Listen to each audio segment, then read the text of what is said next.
ensure that my mental state, so that I have a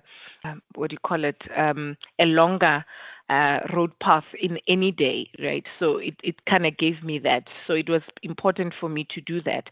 But it came in with having to integrate certain things. So I'd put in my headphones and I'd listen to Rendani while I'm running, right? So some of those things you have to find ways that work for you in this journey. So I sacrificed quite a lot. I remember at some point I bought that big calendar just before we started the program, and I started noting important dates.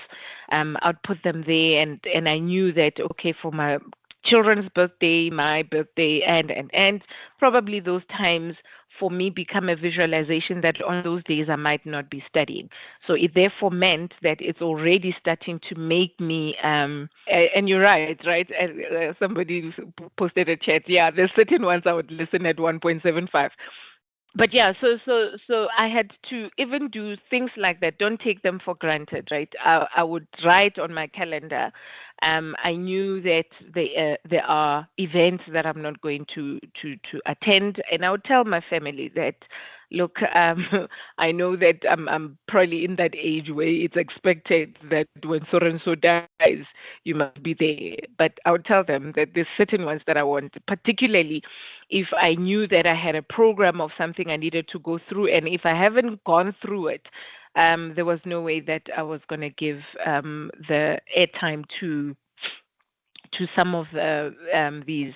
Even with friends, yeah, unfortunately, life, as you grow, some friends fall off, and you keep a cohort that understands where you are. But it did take sacrifice. That there is times where my friends had to know that unfortunately there is events that I wouldn't go to. Those that I knew that, well, if I don't go there, I might lose my support.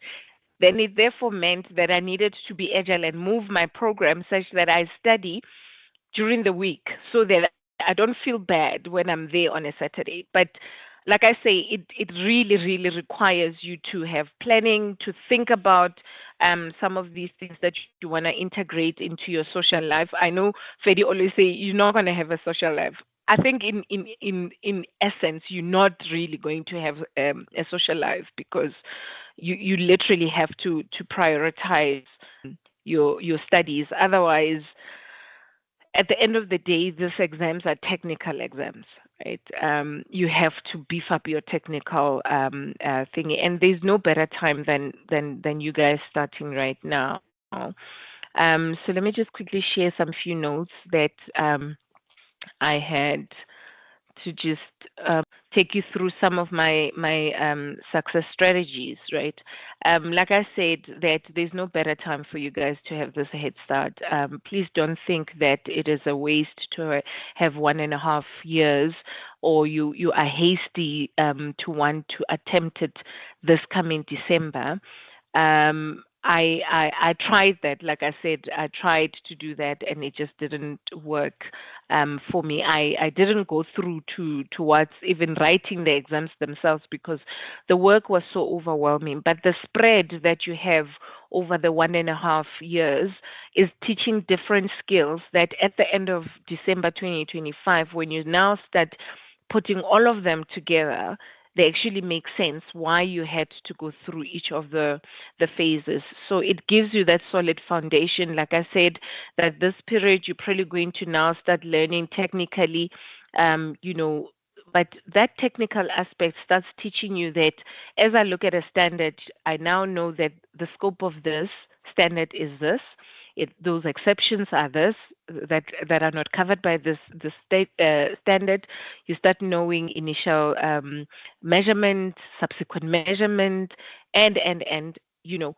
So that framework, even though they're not going to cover all of the standards, right? But the framework that you are learning now as a foundation is what you will actually have to work on by the time you hop on to the other board program. Because when you now start integrating with some of the mainstream CA